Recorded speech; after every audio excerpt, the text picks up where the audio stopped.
তোমাকে এই গ্রামে কত এতিম ছেলে আছে, মেয়ে আছে, তাদের মনের কষ্ট আল্লাহ ছাড়া কেউ জানে না গো বাবা। আমি বলবো আমার আলেম ভাইরা, আমার মতো যারা মা হারাইছেন, আমার মাওলার ডেকে ডেকে বলেন, মালিক জিহাদি সাহেবের মতো আমিও তো মা হারাইছি।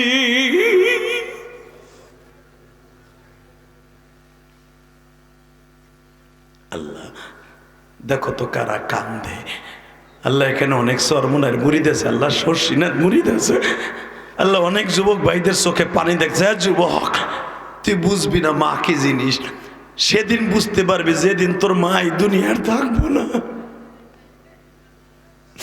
সেদিন বুঝবি বাবা কি জিনিস, যেদিন বাবা এই দুনিয়ায় থাকবে না।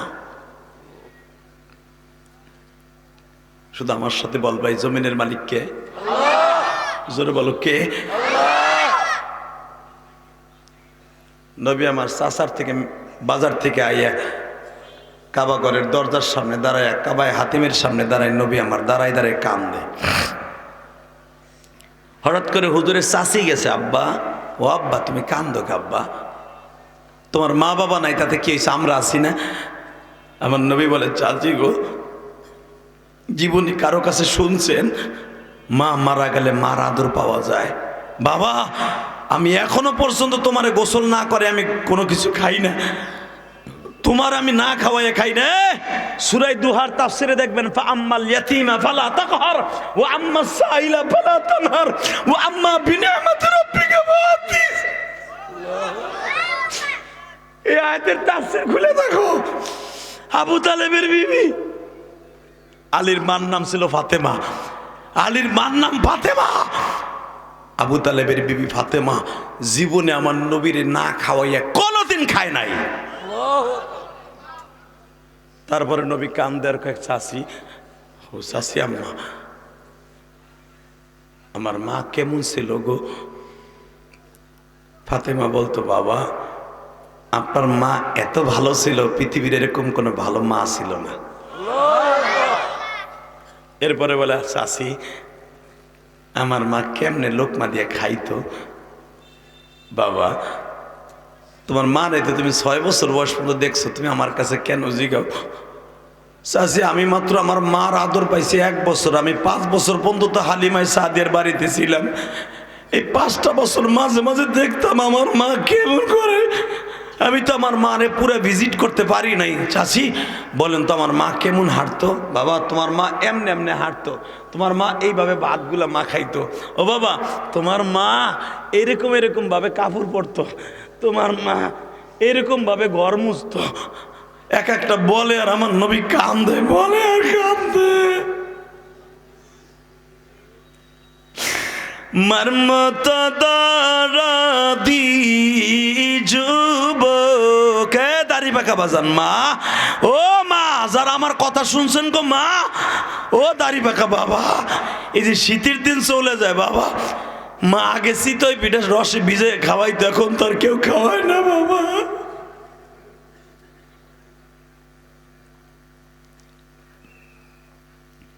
যারা মার জন্য কাঁদবেন, এই মাঠটা ছাড়ার আগে আপনার মায়ের কবরটা জান্নাতের টুকরা হয়ে যাবে। আল্লাহু আকবার জোরে বলতে পারেন না? বাজান মার জন্য কান্দার দরকার আছে না? আছে। আমি ইলিয়াসুর রহমান যাই তোমাকে বন্ধু বানায় যাব, কেউ মাঠটা ছাড়িস না। আমার ইচ্ছা করলেও তোরা সারা জীবনে আনতে পারবি না। আমার এই 25 বছরের জীবনে ভোলা বোরহানের দিন মাত্র 3বার আসলাম। আজ থেকে 15-16 বছর আগে মনে আসছিলাম এই হুজুরের মাঝে, হ্যাঁ কাজী হাজিরাট দাখিল মাদ্রাসা আসছিলাম 15-16 বছর আগে। আর গতবার আসছিলাম এদিকে কোন জায়গা জানি, বোরহানুদ্দিনই না লালমোহন আসছিলাম, বোরহানুদ্দিন না, তাহলে 2বার আসছি।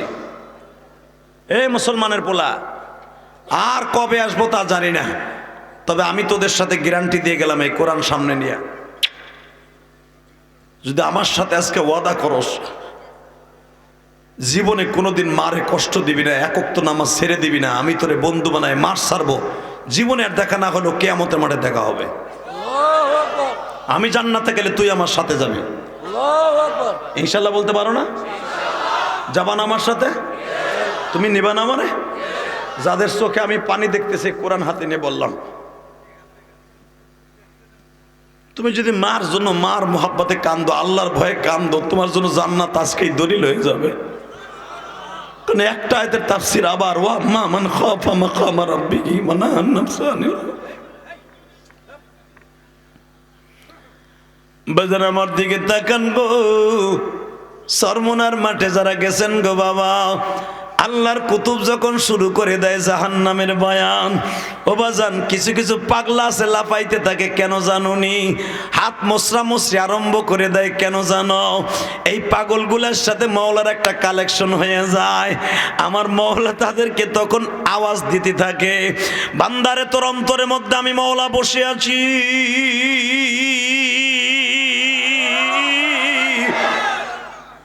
মনে হয় ওই পাগলার কাছে জাহান্নামের আগুন তখন থাবা মারতে থাকে বাবা। তখন ওই পাগলা লাফালাফি আরম্ভ করিয়ে দেয়। পাগলার 4-5 জন চাইপাও রাখতে পারে না রে যুবক। সরমুনার মাঠের কত পাগল একটা শিক্ষার দিয়ে মারা যায় গো বাবা। আমি আমার জীবনে একবার দেখছি, 5 নাম্বার মাঠে আমি একদিন গেছিলাম। ও বাবা, মুজাকারার মধ্যে বসছি, মুজাকারা শেষ হয়েছে, একটু পরেই পিসা হুজুরের বয়ান। আল্লাহর কুতুব যখন বয়ান আরম্ভ করে দিছে, যখন আল্লাহর কুতুব জবান দিয়ে বলে ফেলছে জাহান্নামে যখন থাবা মারবে, আর জাহান্নামে যখন থাবা মারবে কেমনে সহ্য করবি? বাজার আমার সামনে থেকে একটা পাগল লাফ দিল, লাফ দিয়ে ও মওলা তুই কই রে? বাজান এই কথাটা বলতে দেরি আছে, একটু পরে দেখলাম লোকটা পড়িয়েই বেহুশ হয়ে গেল। আমি তো চলে আসলাম, পরে খবর লয়ে দেখলাম ওই লোকটার জানাজা ইশারের পরে হইছে। আমি ডিজেরে আর চেক দিয়ে রাখতে পারলাম না। মালিক রে, এই তো তোমার খেলা।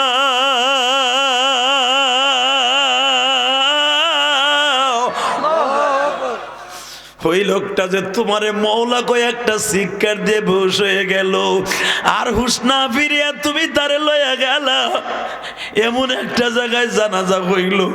লক্ষ লক্ষ মানুষের জানাজাই পাগলার কপালে হয়ে গেল।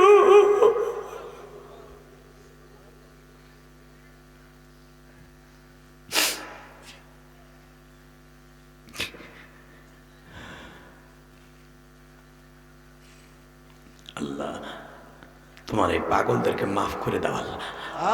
এই ভোলা বোরহানুদ্দিন এই 4 দিন ব্যাপী সম্মেলনের লাস্টের দিনের চোখের পানিগুলো কবুল করে নাও। যুবক ভাই, পৃথিবীতে মার মতো দরদি কেউ নাই রে ভাই।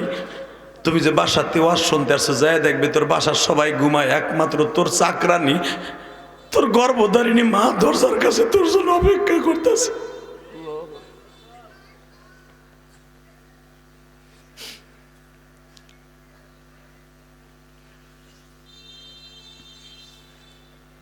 জ্বলন্ত প্রমাণ দিয়ে আমি তোমার দিয়ে যাই। যখন তোমরা সদরঘাট থেকে লঞ্চে আসো, যখন মার কানে খবর যায় যে লঞ্চে ঝড় উঠছে নদীর মধ্যে, দেখবি দুনিয়ার সবাই সুস্থ থাকলেও তোর মা সুস্থ থাকে না। তোর মা যায় নামাজে বইয়া, নামাজ মানে, রোজা মানে, আল্লাহ আমার জাদুরে আমার কোলে ফিরে।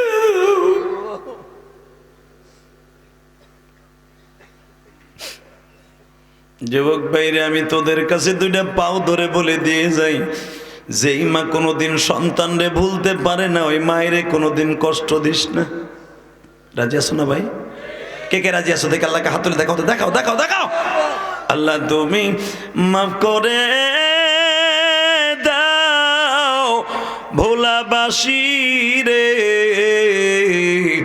মাফ করিয়া উঠাইবা হাসরে। উঠাও উঠাও, জোরে একটা ডাক দাও তো আল্লাহকে, জোরে একটা ডাক দাও, ডাক দাও আল্লাহ বলে, ডাক দাও ডাক দাও ডাক দাও, আজকে জোরে একটা ডাক দাও। 27শে ডিসেম্বর ডাক দাও, ডাক দে যুবক, এ ভোলার যুবক ডাক দে, এ বোরহানুদ্দিনের যুবক ডাক দে, ডাক দে জোরে আল্লাহ করে ডাক দে। আজকে 27শে ডিসেম্বর জোরে ডাক দে, 27শে ডিসেম্বর ডাক দে, ডাক দে ভাই জোরে একটা আল্লাহ করে ডাক দে। ওই সরমুনার মাঠের মতো আল্লাহর পাগলদের ডাক দে। আল্লাহ দেখো তোমারে কেমনে ডাকে গো, এদের মধ্যেই ভোলা বুরহানুদ্দিন কার মা নাই বাবা নাই, এরা তোমারই ভয় করে ডাক দিছে গো আল্লাহ, এদের বাবা মাকে তুমি মাফ করে দাও, কবরটা জান্নাতের বাগান বানিয়ে দাও আল্লাহ। কত কত মাইল দূর থেকে আসছি আল্লাহ, এই মুসাফিরের সাথে যারা কাঁদছে তাদেরকে তুমি মাফ করে দাও। তাহলে একসাথে বলো, জীবনের বিনিময় হলো কোনোদিন মারে কষ্ট দেব না, জীবনে কোনোদিন বাবারে কষ্ট দিব না। রাজি আছো না? কোনোদিন আল্লাহর সাথে শিরক করব না, কোনোদিন এতিমের মাল মাইরে খাবো না, কোনোদিন গরিবের সাথে বেঈমানি করব না। আজকে অনেক বড় লোক আছে, অনেক বড় লোক আছে, বাতিজার এতিম হয়ে গেছে, চাচা বাতিজাকে সম্পদ মাইরে খাইতেছে, আছে না নাই? এতিম ভাতিজি ভাগিনী ভাগিনা তাকে মাইল মাইরে খাইতেছে মাল। মরণ নাই? মরবা না? যারা এতিমের মাল মাইরে খাবা, এই কোরআন হাতে নিয়ে বলছি 7 তবক জমিন তোমার গলায় আল্লাহ তাবিজ বানাই দেবে। এতিমের মাল এত সিরিয়াস, আল্লাহ আমাদের বুঝে বুঝে আমল করার তৌফিক দান করো, জোরে কানা আমিন। যুবক আমার সাথে ওয়াদা দাও তো, কোনোদিন 1 ওয়াক্ত নামাজ কামাই দিবে না। হাত উঠাও, ওয়াদা দাও, 1 ওয়াক্ত নামাজ জীবনে ছেড়ে দিব না, ইনশাল্লাহ বলো, আরো জোরে বলো, জীবনে কোনোদিন 1টা ওয়াক্ত নামাজ ছেড়ে দিব না। নামাও হাত। আর একটা ওয়াদা করবা, যতদিন বাঁচবা মা বাবার খেদমত করবা। উঠাও হাত, এই তাফসীর কমিটি উঠাও হাত। পৃথিবীর শ্রেষ্ঠ সম্পদ হলো মা, কথা বলো না কেন? নামাও হাত। মা বাবার দিকে কোনো দিনও কড়া মেজাজে তাকাবা না, রাজি আছো? মা বাবা কত কষ্ট করে একটা ছেলের আলেম বানায় জানো? তোমরা এখানে আসার পরে বারবার আমার রিকোয়েস্ট করছে, একটা ছেলে, আমি শুয়ে আসছিলাম, ঘুমের থেকে উঠে ঘুমের থেকে মাঝে মাঝে সজাগ হয়ে যায়, এক একজন যায় ডিস্টার্ব করে। একটা ছেলে অনেক কষ্ট করে গেছে আমার লগে দেখা করতে, আলহামদুলিল্লাহ বলেন না? আমি বললাম, রে ভাই আমি তো একটু ঘুমাইছি, অন্ধকার যে হাতাইতেছে, হুজুর আমি একটু আপনার সাথে মোসাফা করবো। আমি প্রায় 10 মিনিটের মতো খাড়াই দিয়েছি বাইরে। কি বলবো বলো? এখন তো রাগ মেজাজে কিছু কইতেও পারি না, পারি? আমি বললাম, কি হয়েছে গো? হুজুর আপনি একটা মসজিদ বানাইতেছেন, আপনার মায়ের মসজিদ, আমি 200 টাকা দিলাম, আলহামদুলিল্লাহ বলেন। আমি বললাম, কে? হুজুর আমি একটা দোকানদার, হুজুর আমার মা নাই, আমি বুরহানুদ্দিন শহরে কাঁচামালের ব্যবসা করি, হুজুর আমার মা আজকে দুনিয়ায় নাই, আমি প্রতিদিন আমার মায়ের জন্য ভিক্ষুকদেরকে টাকা দিই, আর আমি নিয়ত করছি, পোস্টার দেখে নিয়ত করছি, যেদিন মাইকিং হয়েছে আমি যখন লেফটেটটা পাইছি আমি সেদিন থেকে নিয়ত করছি, ইলিয়াস রহমান জিহাদি যেদিন আসবে সেদিন আমার কোনো কাজ নাই, ওদের আপনার গাড়িটা যখন এদিকে আসে তখন তো আমি খেয়াল করছি যে আপনার গাড়ি ঢুকছে, হুজুর আমি 1 ঘন্টা ধরে ঘুরতাছি আপনারে পাই না, হুজুর এই 200 টাকা আপনার মায়ের মসজিদ দিলাম যেন আমার মা আপনার মার সাথে জান্নাতে যায়। আমি আশ্চর্য হয়ে গেলাম, আশ্চর্য হয়ে গেলাম। এই যুবকটা তার মায়ের জন্য আমার মায়ের মসজিদ আছে, বাবা আমি 4 কোটি টাকা খরচ করে একটা মসজিদ বানাইছি। আমার মা বলছিল, ইলিয়াস রে জীবনে বেঁচে থাকলে একটা মসজিদ মাদ্রাসা বানাবি। আমি ঢাকা কেরানীগঞ্জ বাবুবাজার ব্রিজের গোড়ে চড়াইল যায় দেখবেন 4 কোটি টাকা খরচ করে একটা মসজিদ বানাইছে আমার রক্ত পানি করা পয়সা দিয়া। আমি মাননীয় প্রধানমন্ত্রী ফ্যামিলিতে বিয়ে করছি, ইচ্ছা করলে প্রধানমন্ত্রী 560টা মসজিদ বানাইছে, ইচ্ছা করলে আমারটাও আমি চাইলে দিত, অন্তত 1 কোটি টাকা চাইলেও দিত, কিন্তু আমি জীবনে কোনোদিন প্রধানমন্ত্রী ফ্যামিলির কারো কাছে বলি না আমার চাইলে না পয়সা দেন। আপনাকে মতো লোকের মোসাবার টাকা দিয়া কেউ যদি 500টা টাকাও দেয় তাও আমি মসজিদে খরচ করি। আমার ওয়াজের সমস্ত টাকাটা মসজিদ মাসা খরচ হয়। বাবা এটা একমাত্র কারণ হলো আমার মা বলছিল আমার ইলিয়াস রে যদি কোনোদিন টাকার মালিক হস তখন একটা মসজিদ মাদ্রাসা বানাবি। আমিও তোমারে বলে যাব, যুবক, হাজার হাজার যুবক এই বোলা বোরহনের দিন আমার সাথে ওয়াদা দিতে হবে জীবনে কোনোদিন মা বাবারে কষ্ট দিবি না, ইনশাল্লাহ বলো, আল্লাহু আকবার জোরে বলো। ওই যুবকটা আমার হাতে টাকা দিয়ে বলে, ওর অনুরোধ, ওর সাথে আর এক বন্ধু গেছে, ও 100 টাকা দিছে, দিয়ে বলতেছে হুজুর আমাকে 2 বন্ধুর রিকোয়েস্ট, আপনি কুমিল্লার একটা ওয়াজ শুনে আমি 2 দিন কাঁদছি, ওই ওয়াজটা করবেন। কি ওয়াজ করবো রে ভাই, আমি শুধু তোদের 2টা পাও ধরে বলে দিয়ে যে জীবনের বিনিময়ে হলে যত টাকার মালিক হবি কোনোদিন মা বাপরে ভুলবি না। ইনশাল্লাহ বলো। মা বাবা তার একটা সন্তান রে বহুত কষ্ট করে মানুষ বানায়, বহুত কষ্ট করে, মাছ মাইরা, জেলের কাম কইরা, রিক্সা চালাইয়া, পাট খাতে, ধান খাতে, সব জায়গায় কাজ করে মা বাবা তারপরে একটা সন্তান মানুষ করে।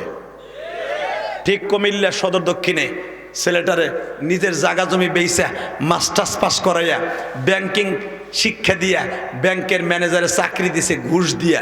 ও বাবা, আজকে ছেলেটার বেতন 25,000 টাকা। 25,000 টাকা বেতন যখন পাওয়া শুরু করছে, বনানীর এক মেয়ের সাথে প্রেম করে বিয়ে করছে, বাপরে জানায় না, না জানাইয়া বিয়া কইরা বউ লইয়া বাইতে গেছে। ধরো তোমার মতো বিয়া কইরা বউ লইয়া বাইতে আইসো বোরহানুদ্দিন, বাপ কয় বাবা এটা কেডা, প্রতি মাসে মাসেই থাকতো বয়ফ্রেন্ড গার্লফ্রেন্ড লইয়া আসতি, এইটা কেডা। যদি আপনার আব্বা শুনে যে না জানাইয়া সদরঘাটতে বিয়ে করে বউ লইয়া লঞ্চে আয়া পড়ছেন, বাপ তো আপনারা ধরে মুগুর দিব, ঠিক না বে ঠিক? যে তোরে মানুষ করছে না জানাই বিয়ে করা লাগে হারামি, আর তোরে জাগা পেয়েছে বিয়ে করাইছি, লেখাপড়া করাইছি, তুই আমার না জানাই বিয়ে করে ফেললি বড় লোকের মাইয়া। আব্বা বলে আমার জীবনের বিনিময় হলো তোর এই বউ আমি মেনে নিব না। হ্যাঁ আমি মাইনে নিব একটা শর্তে, তোর বউরে তুই তো তার বাপের বাড়ি দিয়ে আমি নতুন করে আবার বিয়ে দেবো তোরে। আল্লাহু আকবার বলেন। শিক্ষিত পোলায় কয় বাপ তোমাকেও তালাক দেবো, বউরে তালাক দিতে পারবো না। নাউজুবিল্লাহ যারা আসতে কইছস, আমি মনে করবো মা বাবার প্রেমিক তুই না। জীবনে মা বাবারে তালাক দেয়া যায়? বউ মরলে বউ পাবি, মা বাপ মরলে পাবি না। কথা ক, কথা ক, কথা ক, জোরে বল, জোরে বল। বলে রাগ করে চলে গেল। 6 মাস পরে মা কয় দেখো রে পোলাটা রাগ করে চলে গেল, পোলাটা রাগ করে চলে গেল, তোমার কাছে অনুরোধ করি পোলাটা একটু অফিসটা ঘুরে দেখে আসো, তোমারে দেখলে তো রাগ থাকবো না। বাজানরে যখন এই কথা বলছে রাগ থাকবো না, বাবাই ব্যাংকের 14 তলার নিচতলায় দাঁড়াইছে। এ বাবা, বাবাই রিক্সা চালাইয়া পোলাডারে এত কষ্ট করে মানুষ করলো, চাকরি দেওয়ার সময় জাগা বেইসা চাকরি দিল। ইন দি মিন টাইমে বাবা 14 তলার নিচতলায় মতিঝিল যখন দাঁড়ায় আছে, সিসি ক্যামেরার দ্বারা দেখছে, ও যুবক, সিসি ক্যামেরায় বাপরে দরজার সামনে দেখছি, দারোয়ানকে টেলিফোন করে বলতেছি ওই যে বুড়া যে মাঝখানে দেখতেছো দরজার লিফটে উঠতে চায়, ওই বুড়ারে লিফটে উঠতে দিবি না। জোরে জোরে জোরে জোরে। দারোয়ান বলতেছে উত্তরবঙ্গ বাড়ি, রংপুরে বাড়ি। দারোয়ান বলতেছে চাচা আমার বাড়ি রংপুর পীরগঞ্জ, তোমার বাড়ি কুমিল্লা। কয় হ্যাঁ, কোথায় যাইবা? উপরে। কার কাছে? আমার পোলার কাছে। পোলা কাটা? কয় ব্যাংকের ম্যানেজার। চাচা তোমার পোলা আর পোলা নাই, তোমার পোলা জানোয়ার হয়ে গেছে। আসলে আপনাকে কষ্ট হয়ে গেছে, শেষ করে দিলে ভালো হয় না? চলবে? আওয়াজ দিন তাহলে এবার। এ চাচা আমি গরিবের পোলা, আমি বেতন পাই 4,000 দারোয়ান হিসাবে, আর তোমার পোলা বেতন পাই 25,000। তোমার পোলায় যে 300 টাকা দিছে আমার এখানে তোমার দাঁড়ানো দেখে আমি বুঝছি কি লেগে টাকা দিছে। তোমার পোলা টাকা দিয়ে বলছে ওই বুড়ারে 300 টাকা দিয়ে তারায় দে।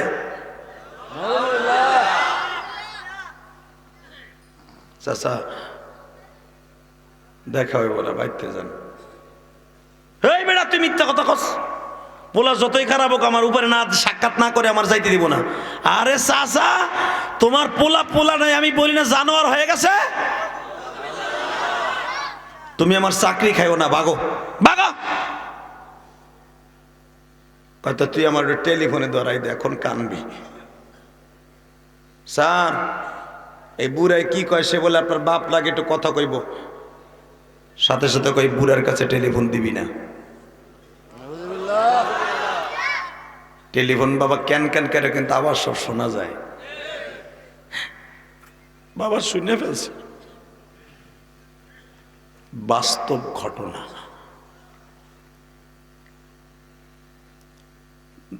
রিক্সা চালক বাপ কয় ঠিক আছে বাপ, তুমি তোমার স্যারেরে বইলো আমার আজকে সময় নাই, আজকে দেখা করবো না, আর একদিন দেখা করবো। আর এই যে 300 টাকা দিছে না, এই 300 টাকা ওনার রিটার্ন দিয়ে বইলো আমি এখনো রিক্সার প্যাডেল ঘুরাইতে পারি।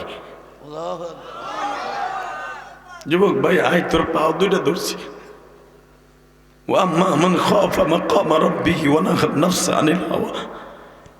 যার অন্তরে মওলার ভয় আছে ওর অন্তরে মা বাবার প্রেম আছে। যার অন্তরে মওলার ভয় নাই ওর অন্তরে কোনদিন মা বাবার প্রেম থাকতে পারে না। কথা ঠিক না ঠিক? যে মা বাপরে ভালোবাসতে পারে সে আল্লাহরেও ভালোবাসতে পারে। যে মা বাপরে ভালোবাসতে পারে না ও কোনোদিন আল্লাহরে ভালোবাসতে পারে না। ভালো করে বুঝবি। এই কথা কইস না। বাপ 3 দিন রিক্সা চালাইয়া কিছু টাকা জমাইয়া রেল স্টেশনে ঘুমাইয়া রিক্সা চালায়। রিক্সা চালাইয়া বাইতে গেছে, মায়ে কয় আমার রিপন তোমার সাথে কেমন ব্যবহার করছে রে? খুব ভালো ব্যবহার করছে। তুমি যে খালি হাতে আসলা, কিছু আনলা টানলা না, টাকা টুকা দেয় নাই, এবার কানবা। রিক্সা চালকের টাকা তো মোটামুটি গামে ভিজাই থাকে, তাই না? টাকাগুলো পকেটেতে বাইর করে মায়েরে কয় গোন। কয়া তুমি প্রতিদিন রিক্সা চালায় যেভাবে টাকা আমার গুনতে দাও, আজকেও তো ওইভাবে দিলে, এটা কি রিক্সা চালকের টাকা? আমার রিপুন কি তোমার সাথে দেখা করে নাই? বাবাই কয় কারো কাছে কইস না, দেখা তো দূরের কথা আমার উপরের তলায়ও যাইতে দেয় নাই, দারোয়ান দিয়ে ভিক্ষুকের মতো তাড়াই দিয়েছে।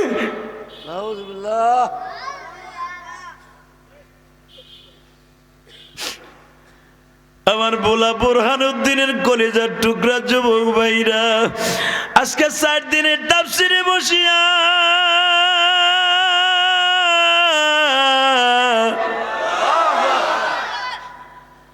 জীবনটাকে সুন্দর করে বিদায় নে গো।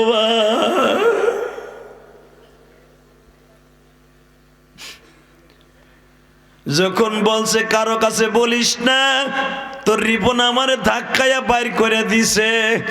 যখন এই কথা মা শুনছে, বাবার পা দুটা জড়ায় ধরে বলে তোমার পাও ধরছি, জীবনে কোনোদিন কারো কাছে এই কথা প্রকাশ করিও না, মান সম্মান থাকবে না। যেই পোলার এত টাকা খরচ করে লেখাপড়া করাইলাম, এই পোলা যদি তোমার সাথে এই ব্যবহার করে, শিক্ষার মান আর এই জগতে থাকবে না, তোমার সব বিদায় নিয়ে যাবে। অতএব আমি তোমারে বলছি এই কথাটা কারো কাছে বইল না। যুবক ভাইরা, বাবা মা বুকের সাথে বুক লাগায় কাম দেয়। এবার যান মা কয় আগামী কালকে তোমার লই আমি যাবো। আল্লাহু আকবার বলো। মা বাবারে নিয়ে আসছে, বাবা মা সুন্দর করে বাজান ছেলের সাথে কথা কইতে চায়, মা বাবার সাথে ভালো ব্যবহার করে না। এইভাবে মা বাবা আসে, খরচাপাতিও দেয় না। যাইতে যাইতে 8 বছর সময় লেগে গেল। তোমরা দেখছো সারা দুনিয়া খবরটা ভাইরাল। 8 বছর যাইবার পরে রমজান মাস, গুলশান বনানী সেন্ট্রাল মসজিদে রিপন সাহেব ম্যানেজার সাহেব নামাজ পড়তে গেছে, জুমার নামাজ। রমজানের 1 তারিখ জুমার নামাজ যখন পড়তে গেছে, আল্লাহর কুতুব ওয়াজ করে ফেলেছে 3 ব্যক্তির রোজা নামাজ আসমানে যায় না। 1 নম্বরে যদি কেউ নবীর নাম শুনিয়া দুরূদ না পড়ে, 2 নম্বরে রোজার মাস পাইয়া যদি গুনাহ মাফ না করায়, 3 নম্বরে যাদের মা বাবা আছে যদি মা বাবার খেদমত না করে, জান্নাত খরিদ না করে, ওই সন্তান কোনোদিন জান্নাতে যাবে না। এই 3টা হাদিস যখন আল্লাহর কুতুব জুমায় বলে ফেলছে, রোজা আসমানে যাবে না, নামাজ আসমানে যাবে না, ওই ব্যাংকার সামনের কাতারে বসা যখন শুনছে মা বাবা যদি কারোর টাকার ভাগী না হয়, তার টাকা যদি মা বাবার নসিব না হয়, কোনোদিন 60 টাকা জান্নাতে যাবে না। আল্লাহু আকবার।